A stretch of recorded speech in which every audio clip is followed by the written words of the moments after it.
My name is Olivia Dean.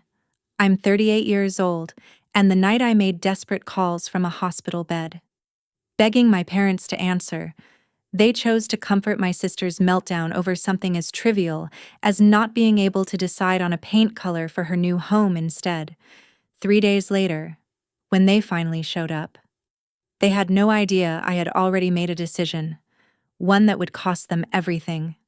Before we continue, take a moment to subscribe, but only if this story reminds you that real strength isn't about enduring everything. It's about knowing when to stop sacrificing yourself. I'd also love to know, where are you listening from? And what's the temperature like there right now?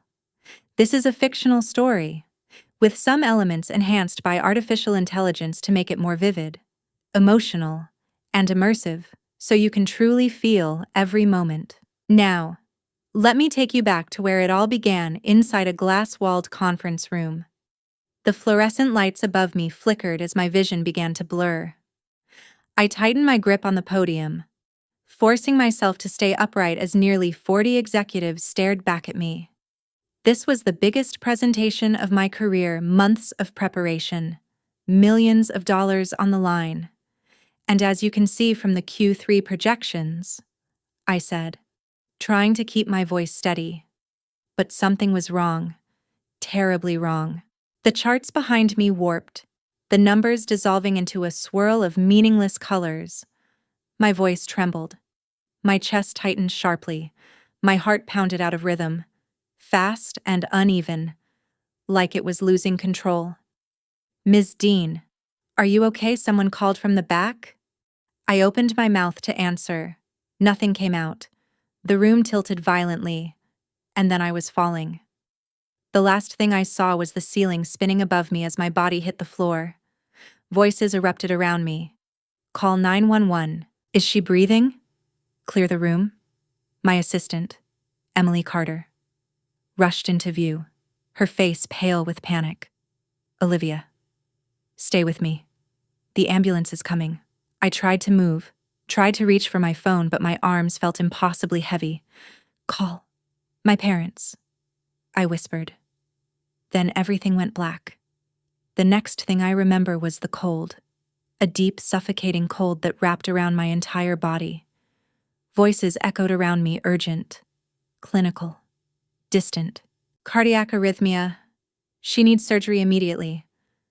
A nurse was tightening a band around my arm. "Please," I croaked. "My phone. I need to call my family."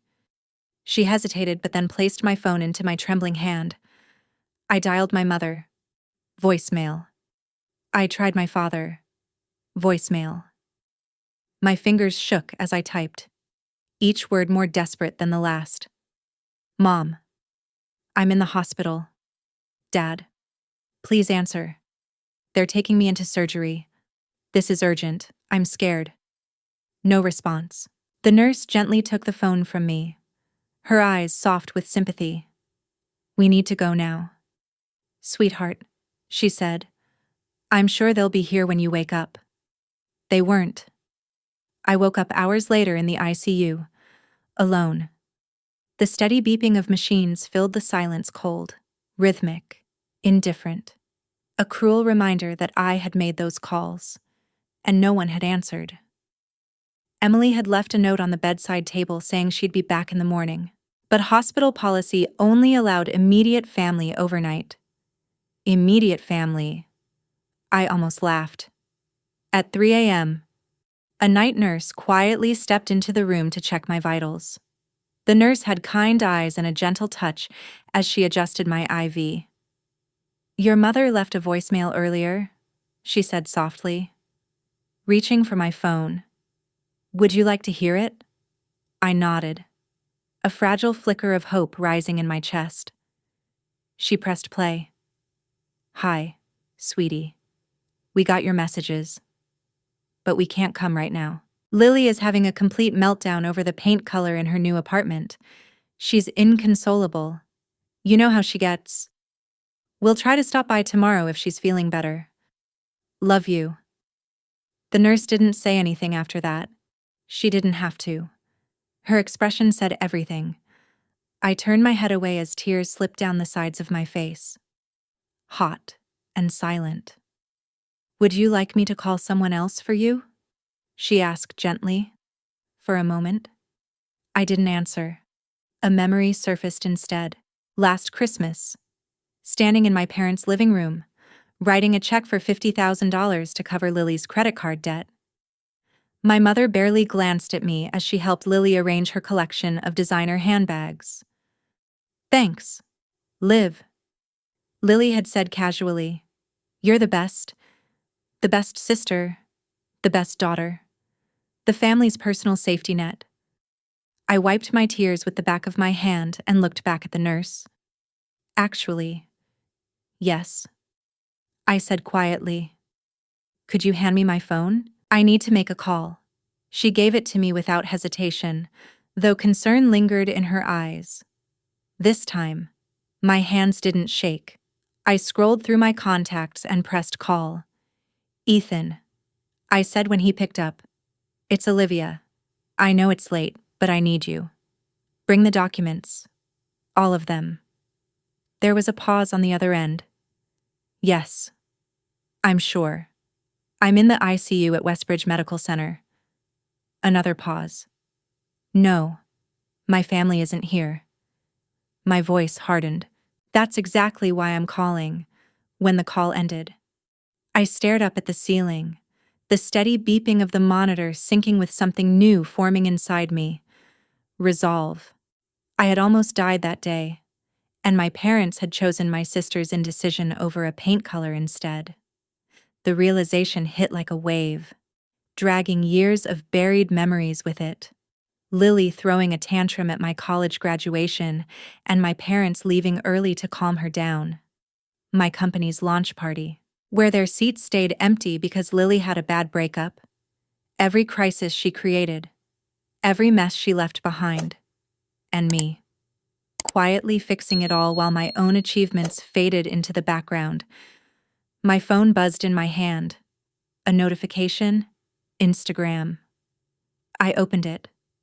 Lily had just posted a selfie. She stood between our parents, all three of them smiling as they hovered over paint samples spread across a table. The caption read, "Worst day ever. Thank God for family support." I locked my phone and closed my eyes. Something inside me shifted. Not pain this time. Not heartbreak. Something colder. Stronger. Clarity. Tomorrow, Ethan would help me start dismantling everything I had spent years building for them. And for the first time in my life, I wouldn't feel guilty about it. He arrived at exactly 9 the next morning, his leather briefcase heavy with paperwork. The moment he saw me lying there, pale and hooked up to machines, his usual composed expression cracked. "Olivia, you look terrible." I let out a weak breath that almost resembled a laugh. "Good. I'd be concerned if you said otherwise." He pulled a chair closer to my bed and began laying out documents across the small table beside me. "I brought everything you requested," he said, glancing at me carefully. "But are you sure about this?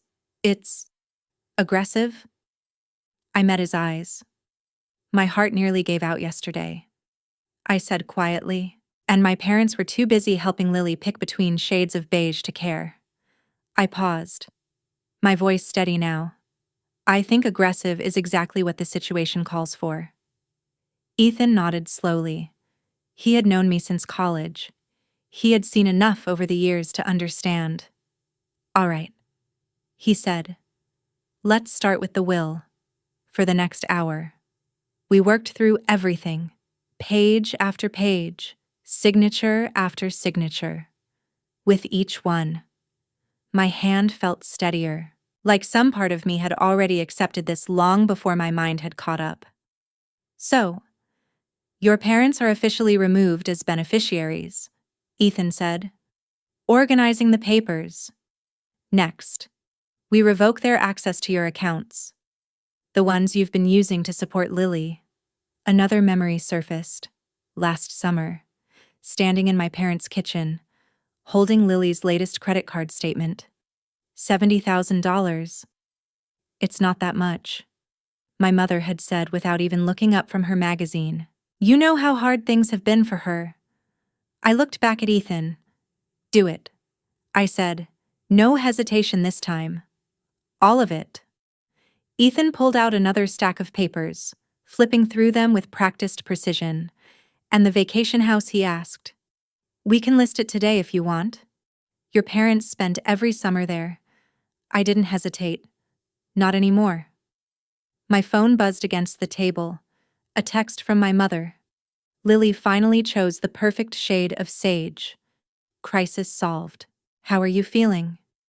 Sweetheart. I let out a quiet breath and turned the screen toward Ethan. He stared at it for a second, then gave a low whistle. That's something. Watch this, I said, opening our family group chat. My fingers moved quickly.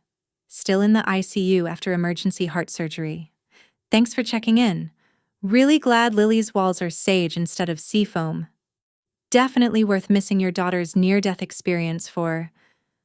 Ethan raised an eyebrow as I hit send. You're poking the bear.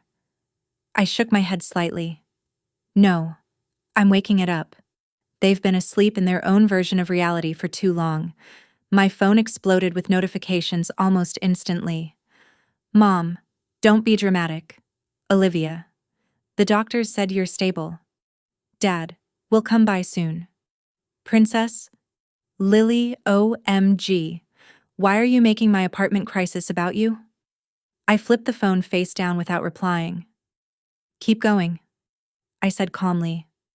We're not done. By noon, everything was drafted.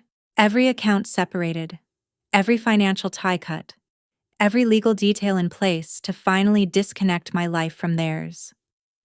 Ethan was gathering the papers when the door burst open. My best friend, Maya Torres, walked in carrying 2 cups of real coffee and an expression that could kill. I just saw Lily's Instagram story, she said, handing me one of the cups. She's doing a full home reveal. Tagged location. Hashtags. The whole thing. I took a sip, letting the warmth settle into me. Of course she is. Maya crossed her arms. Not a single mention that her sister almost died yesterday. I gave a small, tired smile. That would require acknowledging someone else exists. Ethan stood, sliding the documents back into his briefcase. I can file everything today, he said, but I'll wait until tomorrow. Give you time to think it through. I met his gaze. No. My voice was steady. File them now. I paused for a moment, then added quietly, I've had 38 years to think about this. After they left, the room fell silent again. I picked up my phone and scrolled. Lily had already posted again, a looping video of her spinning in her freshly painted living room. My parents stood in the background, clapping and smiling like proud supporters. The caption read, "Sometimes it takes a village." So grateful for parents who drop everything to help in a crisis. I stared at the screen for a long moment. My fingers hovered over the comment box. Then I closed the app. Instead, I opened my email. I began typing. Dear friends and colleagues, I'm currently in the ICU at Westbridge Medical Center following emergency heart surgery. While I'm stable now, it was a close call. I'm sharing this not for sympathy, but to explain my sudden absence, and also because yesterday taught me something important about family. Sometimes, the people you expect to be there simply aren't. And sometimes, that realization is exactly what you need to finally see things clearly. Best. Olivia, I hit send, then I turned my phone off. Let them deal with the consequences of their choices being seen. I was done protecting them. A nurse walked in a few minutes later to check my vitals. Her eyes drifted briefly to the stack of legal documents on the table. Big decisions today, she asked. Life-changing ones. I replied. She glanced at the monitor and gave a small, approving nod. Your heart rate looks stronger. I followed her gaze, then looked out the window beyond her shoulder, at the skyline stretching into the distance, for the first time in years. I felt lighter. Yeah, I said quietly. I think it finally remembered how to beat for itself, instead of everyone else. She smiled softly, patted my hand, and left the room. In the silence that followed, I could almost hear something breaking. Not my heart this time. Something else. Something that sounded a lot like freedom. 3 days later, my parents finally showed up. My mother swept into the room first, draped in a silk scarf and carrying an expensive bouquet that looked completely out of place in the sterile hospital setting. My father followed behind her, shifting uncomfortably. "Oh, Olivia," my mother exclaimed, as if we were meeting for lunch instead of after a medical emergency. "These lights are awful. They make you look so pale." I stared at her. "Almost dying will do that," I said flatly. My father cleared his throat. "No need for that tone. Princess, we're here now, 3 days late." I thought, but I didn't say it out loud. My mother began arranging the flowers, filling the room with meaningless chatter. "Lily wanted to come," she said, "but she's dealing with the contractor. They completely ruined the crown molding. She's been crying all morning." I pressed the button on my IV, not for pain, but for patience. "Where is Lily right now?" my father asked, glancing around the room as if she might appear. "Probably posting about her latest design disaster," I replied. Then I looked directly at them. "Did you know her paint swatch posts got more attention than my emergency surgery?" My mother's hands froze. "Olivia, please," she said softly. "You know how sensitive she is. She's been very upset about your situation." I blinked slowly. "My situation," I repeated. "You mean when my heart nearly gave out, before either of them could respond?" There was a knock at the door. The door opened, and Ethan Cole walked in, sharp as always in his tailored suit, a leather portfolio tucked under his arm. My mother's face lit up instantly. She had always liked him a little too much. "Ethan, what a surprise," she said warmly. "Are you here to check on Olivia?" He didn't smile. He walked straight to my bedside. "I'm here in a professional capacity," he said calmly. He handed me a folder. I opened it slowly, taking my time. "Mom, Dad, you do remember Ethan is my lawyer, right?" The change in their expressions was immediate. The color drained from my mother's face. My father's forced smile flickered, then disappeared. "These are copies of the documents I filed yesterday," I said, my voice steady. "I've removed both of you from my will, revoked your access to all of my accounts, and listed the Florida vacation house for sale." My father blinked in confusion. "The house," he stammered. "But where are we supposed to go in the summer?" I didn't hesitate. Not my concern. My mother's hand flew to her chest. "Olivia, you can't be serious. We're family." I let out a quiet, humorless laugh, and the monitor beside me picked up the spike in my pulse. "Family," I repeated. "Let me remind you what that's looked like." I met their eyes, one after the other. Last month, I paid off Lily's $70,000 credit card debt. The month before that, I covered her rent after she forgot to pay it for 3 months. Last year, I funded her failed business. I paused. "Do you know what I got in return?" Silence. "When I was lying here, fighting for my life, you chose paint samples over your daughter. That's not fair," my father said weakly. "No," I replied, my voice sharpening. "What's not fair is that I've spent my entire adult life being your backup plan, your safety net, your personal bank account." I held his gaze. "Well, guess what? The Bank of Olivia is officially closed." Ethan stepped forward and handed each of them a copy of the documents. These outline all the changes. He said, I'd recommend reading them carefully. My mother's hands trembled as she flipped through the pages. This is insane, she whispered. You're not going to go through with this. Families don't do this to each other. I looked straight at her.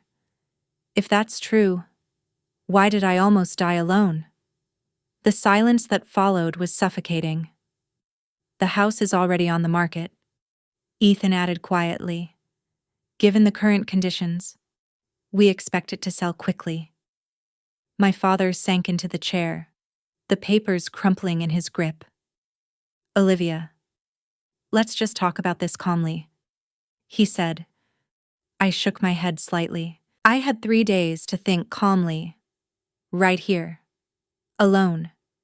I swallowed, my voice lowering. Did you know the nurses took turns sitting with me after surgery because they felt sorry for me? I looked at them both. Strangers showed me more care than my own parents. My mother's mascara began to run. You're being dramatic, she said. We came as soon as we could. After Lily finished choosing her paint. I corrected quietly. I gestured toward her phone. Go on, check it. I'm sure she's having another crisis right now. As if on cue. Her phone buzzed. She glanced down at it instinctively. Go ahead, I said. Answer it. We both know you will. She stood, smoothing her skirt with shaking hands. This isn't over. Olivia, she said. You're upset. You're not thinking clearly. We'll talk when you're better. No, I said softly. We won't. I pressed the call button beside my bed. Nurse. I'm ready to rest. Within minutes. Security arrived. Ethan had already arranged it. As they escorted my parents out, I heard my mother's voice break. She can't do this. She's our daughter. The door closed. Silence returned. I stared at the ceiling and let out a slow breath. I'm not your daughter. I whispered to the empty room. I'm just the one you kept around when you needed something. The monitor beside me steadied. My heartbeat returning to a calm, even rhythm. For the first time in years, it felt like it belonged to me. At 3 a.m., my phone rang. Lily's name lit up the screen. I hesitated for a second, then I answered. How dare you? Her voice snapped through the speaker, sharp with rage. How dare you do this to Mom and Dad? I leaned back against the pillow. Good morning to you too. Lily, I said coolly. How's the crown molding crisis going?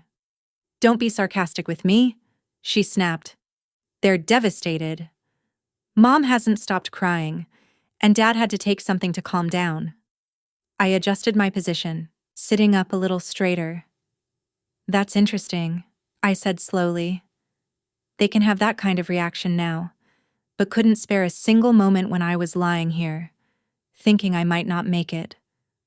Oh my God. Olivia, you're not dying. Stop being so dramatic. I closed my eyes for a second, letting that sentence sink in. My heart stopped. Lily, I said quietly. Actually stopped. But sure. Tell me more about your paint crisis. She let out a sharp sound, somewhere between a scream and a sob. You need to fix this.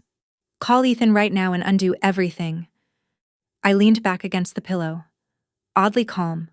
Or what? Or... She hesitated, her voice faltering. Or I'll never speak to you again. I laughed. Not a bitter laugh. Not a forced one. A real one. For the first time in days. Is that supposed to scare me? The line went silent. Then her tone shifted. Softer, trembling, familiar, manipulative. Do you remember when we were kids? She said. You promised you'd always take care of me. And just like that.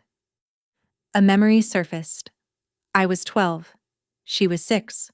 I had spent weeks building my science fair project. The night before the presentation, she dumped glue all over it, destroyed everything. Mom blamed me, said I should have shared my supplies. I opened my eyes slowly. Oh, I remember. I said, I remember a lot of things. Lily, like selling Grandma's ring. The only thing she left me, to pay off your debt 3 years ago. Silence. Remember what you said, I continued. Thanks. Liv, you're the best. Right before you went shopping with Mom, that's different. She snapped. I needed you. You always need. I replied.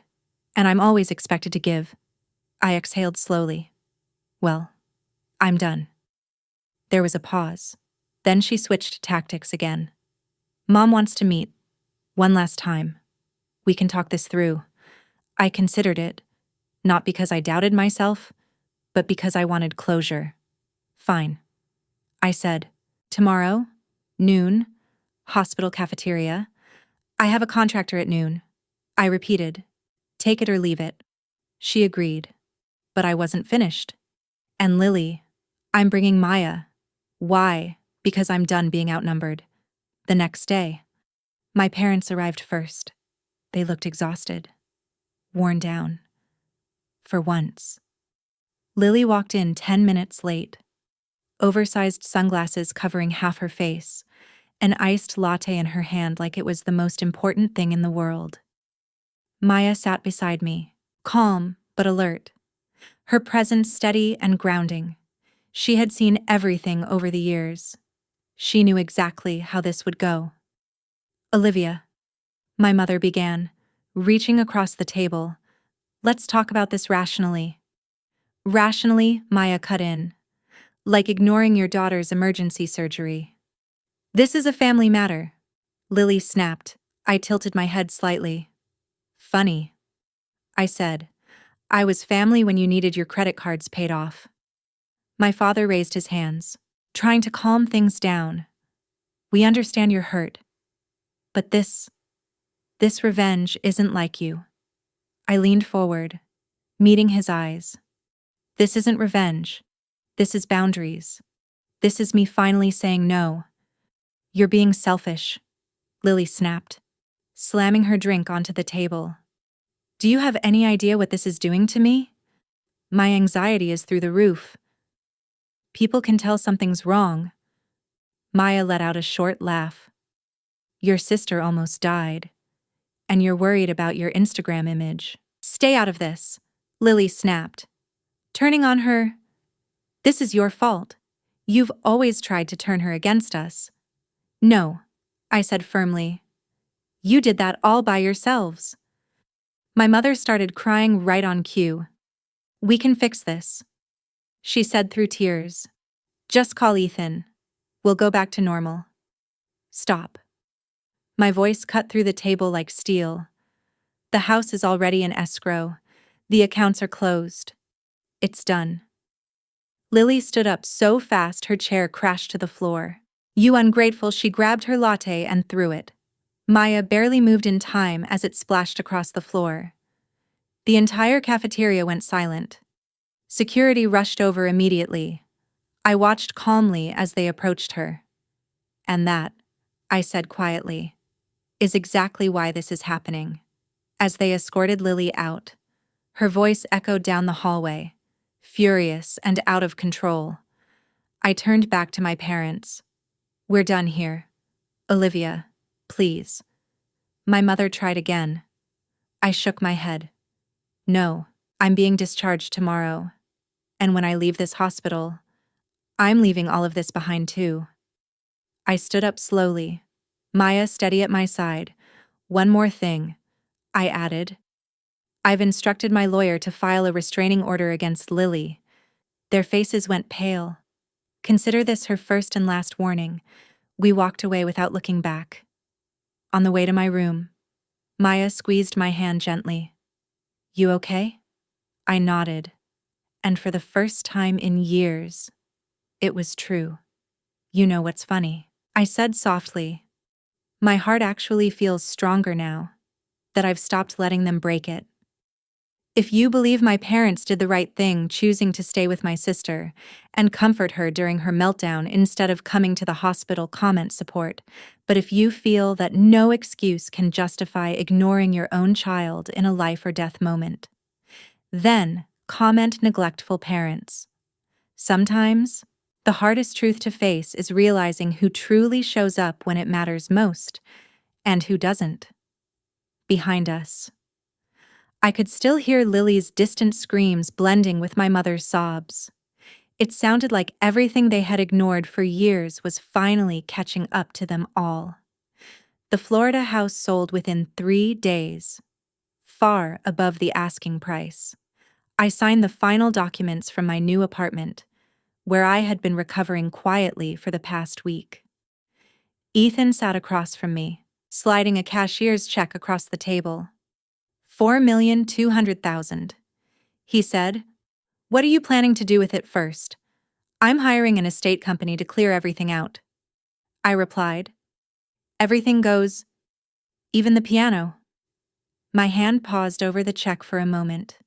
The baby grand piano had once been my safe place as a child, yet my mother had gifted it to Lily on her 16th birthday, even though I was the only one who had ever played it. My phone buzzed. A news alert flashed across the screen.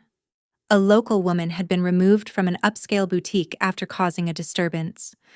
The image showed Lily being escorted out by security, her makeup smeared down her face. "Your sister is making headlines again," Ethan said. Glancing at my phone, "She always wanted attention." I replied. I forwarded the article to Maya, who responded instantly that karma seemed to be working overtime. The estate company arrived the next morning. I watched through a video call as they moved through each room, tagging and pricing pieces of my past like artifacts. The woman leading the team, a composed professional named Claire, held up a small jewelry box. "What about this?" she asked. Inside was an empty space where my grandmother's ring had once been before I sold it to cover Lily's debts. "Sell it," I said without hesitation. "Sell everything. Everything goes." "Olivia," a sharp voice cut in from somewhere off camera. Lily had forced her way inside again. "You can't sell Mom's china," she shouted, grabbing at items on the table. Claire turned the camera toward her, uncertainty in her voice. "Should I call the police immediately?" I answered. Within minutes.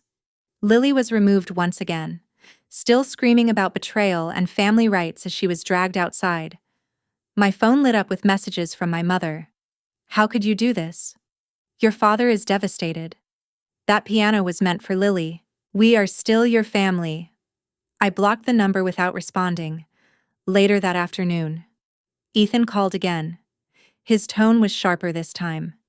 "We have a situation," he said. "What now?" "Lily has filed for temporary conservatorship over you." I went still. "She did what she's claiming your recent cardiac episode affected your mental judgment.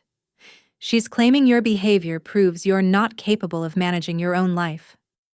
Ethan continued. I let out a short laugh, though there was no humor in it. "Let me guess," I said. "She's offering to take control of my finances for me." "You guessed it." He replied.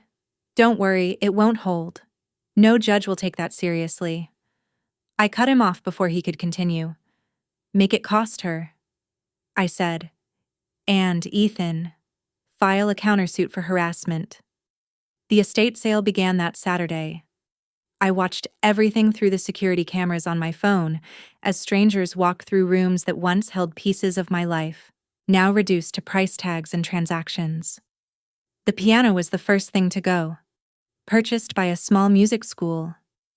I felt something loosen inside me when I saw it leave. A notification interrupted the feed, an email from an unknown sender. The subject line made my chest tighten. "Your father's medical records." "What is this?" I asked. Putting Ethan on speaker. "Open it," he said. I did. There was only one line inside. "Your father has a heart condition too. Your mother never told you. She made sure one daughter knew. My breath caught. Is this real? There was a pause on his end. I checked. Ethan said quietly, "It's true. Your father has the same condition. It's genetic." The room felt like it tilted. They knew. I whispered. They knew I could have this. And they never told me. I closed my eyes, the realization hitting deeper than anything before. They protected Lily. I said. They always protected her. But not me. My hands trembled, but my voice didn't. You remember what you said earlier, that the conservatorship claim was ridiculous? Yes. Then prove it. I said. Release my medical records. Show the court I'm not unstable. Show them I'm stronger than ever. I took a breath. And leak the truth. That they knew about this condition and chose to hide it. That's extreme. He said carefully.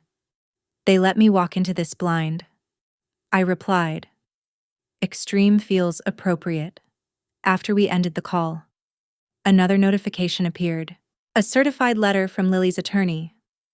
I opened the attachment, expecting another demand or threat. Instead, I found a photograph.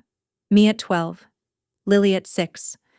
I was standing beside her, one arm wrapped protectively around her shoulders, on the back, in my mother's handwriting.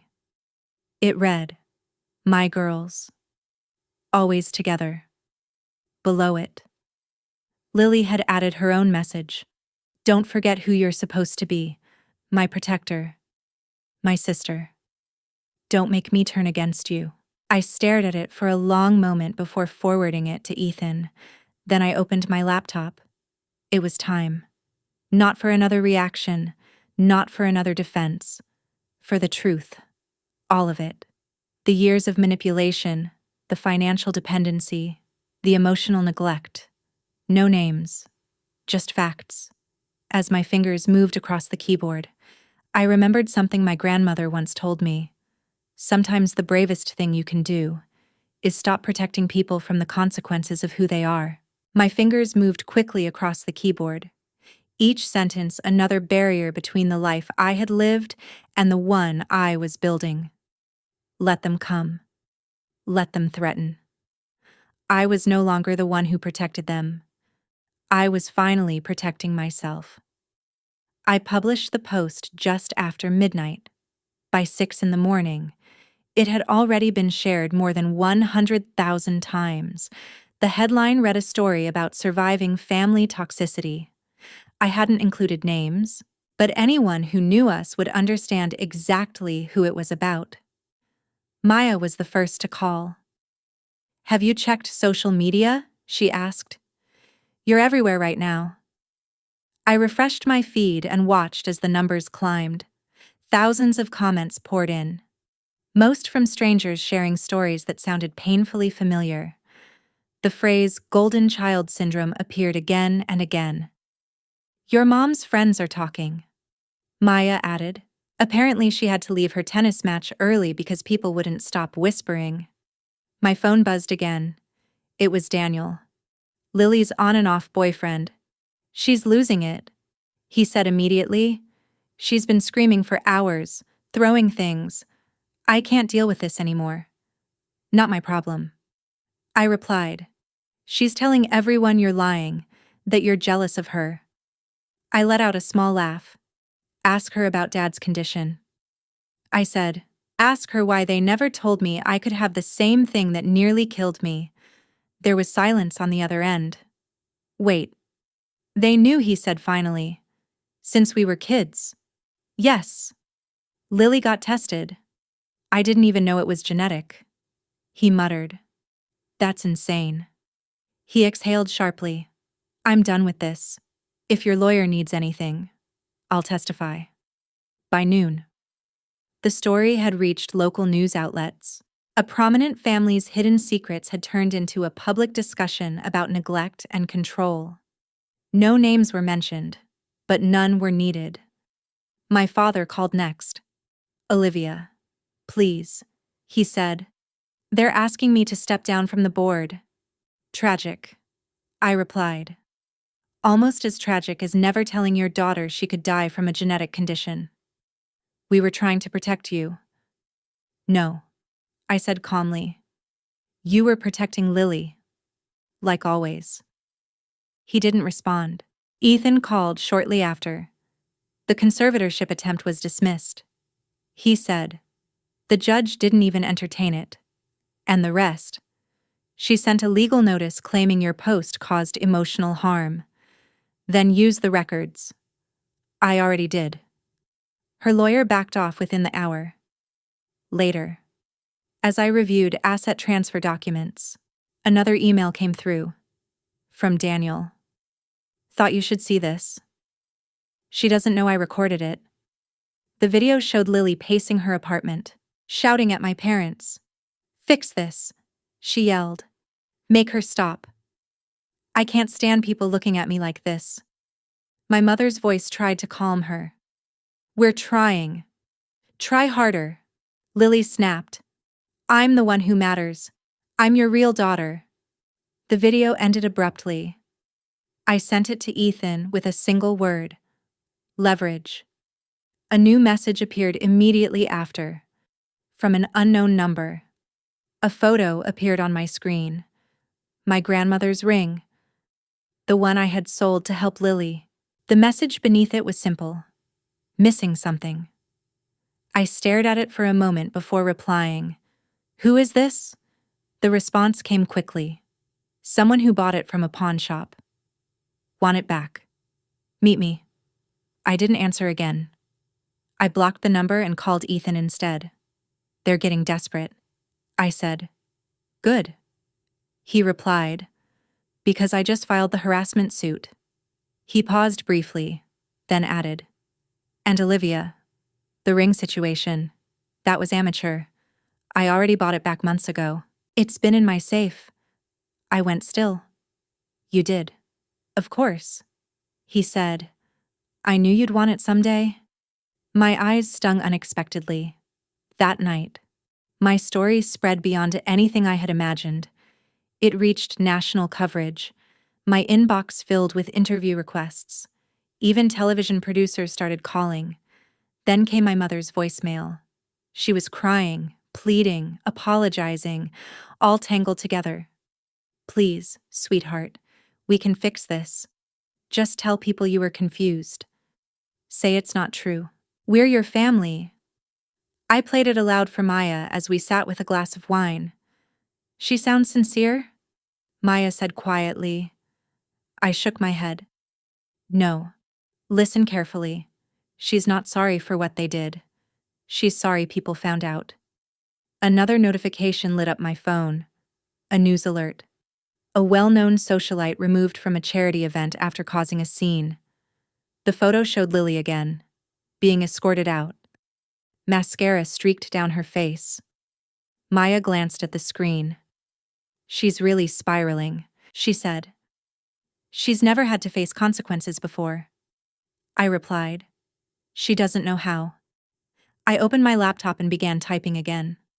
Not another public post this time. An email. To a realtor.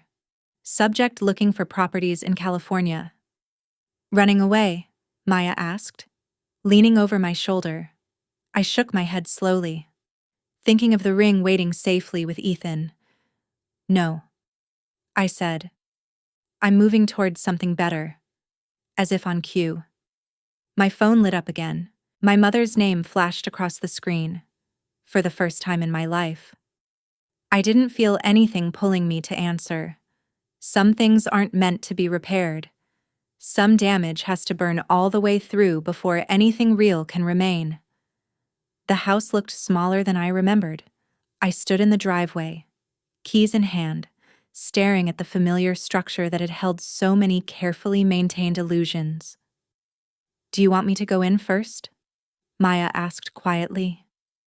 No, I said. I need to do this myself. I had come back for the last of my things before leaving for good.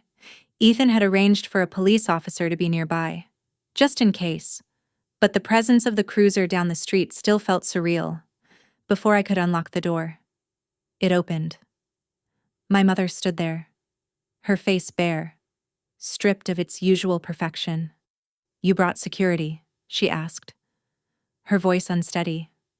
"I brought witnesses," I replied, nodding toward Maya and the officer approaching behind us. My father appeared beside her.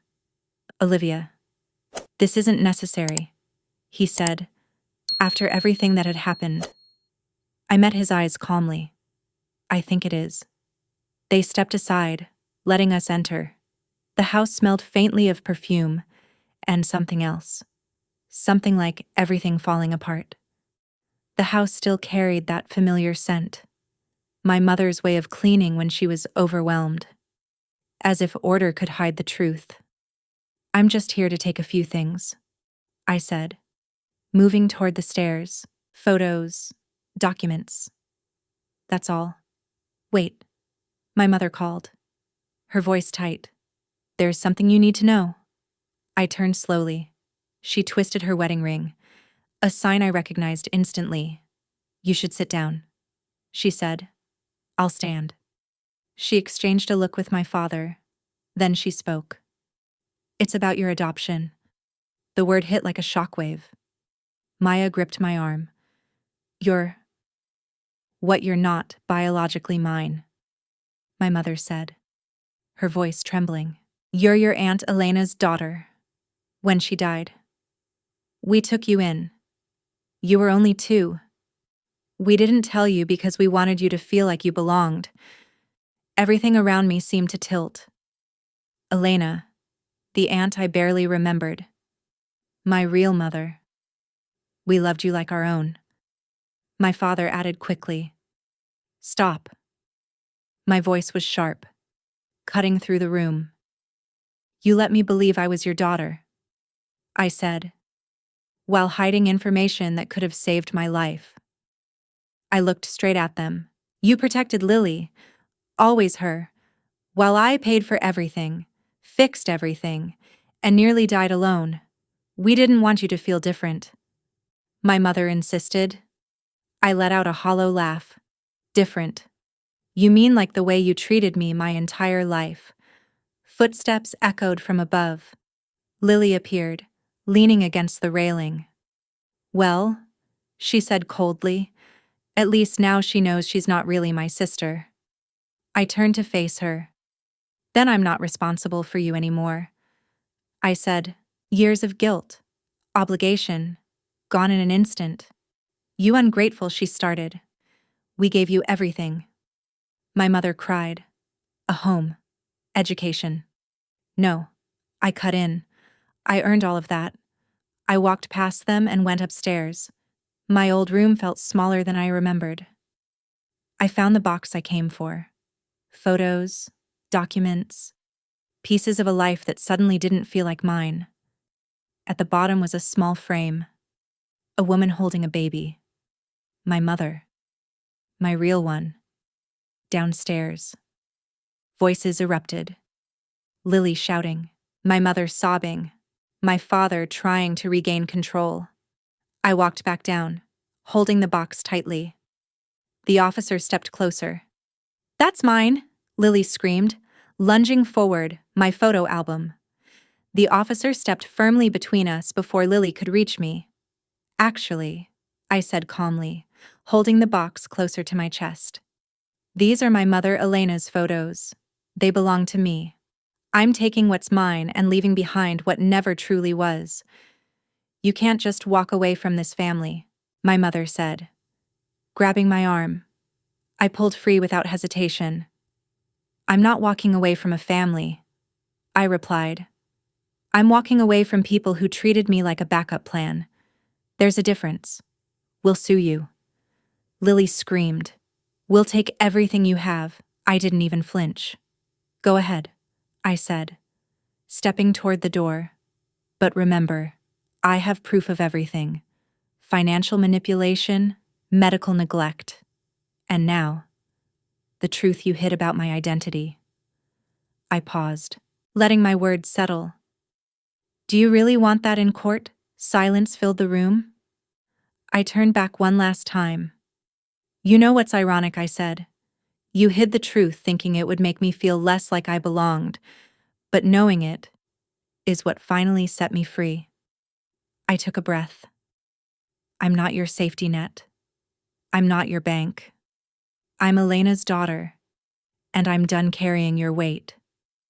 Maya opened the door, sunlight pouring in behind her as I stepped forward.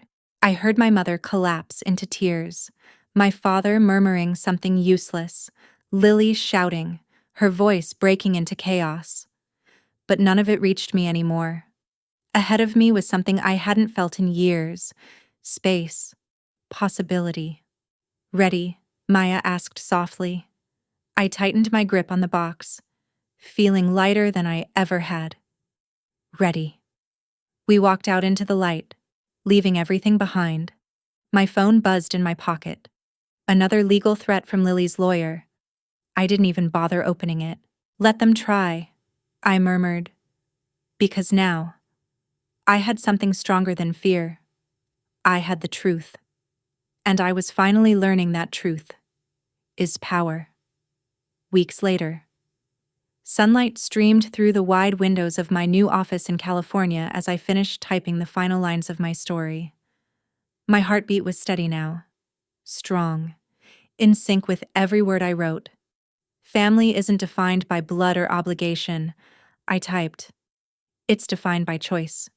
Every day, we choose who we allow into our lives. My phone rang. Ethan, it's over, he said. All of it. Every case dismissed. I leaned back slightly. What about Lily? She's not taking it well, he replied. You should see the headlines. I opened the article, a video of her outside a restaurant, shouting at reporters, throwing drinks, completely unraveling. She always wanted attention, I said quietly. Just not like this. After we hung up, another email appeared. From my mother. The subject line read, Your father's birthday. Inside was a photo from years ago, all of us smiling. Before everything cracked open. We miss you. Can we fix this? I deleted it without replying. Some things can't be fixed. A knock sounded at my door. Maya walked in, holding 2 coffees and a small box. Delivery, she said with a smile. Inside, resting on velvet, was my grandmother's ring, the one I thought I had lost forever. But now it had been transformed into a necklace. Ethan said you might want a fresh start with it. Maya explained. I fastened it around my neck, feeling its weight settle differently this time. Not as a burden, but as something reclaimed. My laptop chimed again. A confirmation email. I had just funded a year of heart screenings for families who couldn't afford them. The program carried my mother Elena's name. Your group starts soon, Maya reminded me. I nodded and opened the call. Faces filled the screen. People who had found strength in telling their own stories, in choosing themselves. Welcome, I said gently. Today, we're talking about setting boundaries, without guilt. Halfway through, my phone buzzed again. A message from Daniel. Thought you should know. Lily tried to sell your story to the tabloids. I sent them the video instead. I smiled faintly. Karma really did move fast sometimes. Another email followed. From my father. The subject line was simple. I'm sorry. I opened it slowly. He admitted everything. Not just the choices they made, but what family should have meant. For the first time in my life. His words didn't control me anymore. I didn't need his apology, and I didn't need his approval. That version of me, the one who spent years chasing validation from people who never truly saw me, was gone. I had outgrown her in the quietest, strongest way possible. The support group session wrapped up with the same words we always shared. The words that had slowly become truth instead of just hope. We choose ourselves today. Maya leaned closer and pointed at my screen. Look at this, she said softly. One message stood out among the hundreds. I walked away from my toxic family today. Your story gave me the strength to do it. Thank you for showing me that leaving isn't weakness, it's growth. I let out a slow breath, something warm settling in my chest, and touched the necklace resting against my skin. My grandmother's ring, once something I had sacrificed, now felt different. It no longer represented loss. It represented return. Return to myself. Ready for dinner, I asked, glancing at Maya. That Thai place you mentioned, the one with outdoor seating. She smiled, already grabbing her bag. I made a reservation, and I invited someone from your group, the writer you mentioned. She's been through something similar. Outside. The sky stretched wide in colors no swatch could ever replicate. Gold melted into soft pink, then into deepening blue. For a moment, I just stood there, breathing it in, realizing how long it had been since I allowed myself to notice something as simple as a sunset. My phone buzzed again. Lily, another post, another accusation, another attempt to rewrite the story in her favor. I didn't open it. Instead, I turned off notifications entirely. You know what I said? Looking over at Maya, I think I'm finally done carrying their story. She studied me for a moment, then smiled knowingly. It's time, I added quietly, to live my own. We started walking, side by side, toward the restaurant. The necklace caught the last rays of sunlight, glinting softly with each step I took. Behind me, my blog continued to grow, filling with voices that sounded less alone than they had before. People choosing themselves. People stepping away. Revenge might have been what pushed me forward in the beginning, but it wasn't what kept me standing. That came from something deeper. The quiet, powerful decision to choose myself. To build a life where love didn't require sacrifice or silence. My heartbeat was steady now, not racing for approval, not breaking under pressure, just steady, strong, and finally, mine. If you made the same choice as I did, choosing to walk away from what hurts you and finally live for yourself, right, well done. If you believe you should keep enduring it for the sake of family, right, patience, and tell me why. And if you're still unsure, right, time, because sometimes we just need a little more time to find our strength. Whatever you choose, remember this: you deserve to be loved the right way. Not through endless sacrifice. There's something about stories like this that makes us pause. Because deep down, we recognize pieces of our own lives in them. If any part of this journey felt familiar to you, I gently invite you to share your story.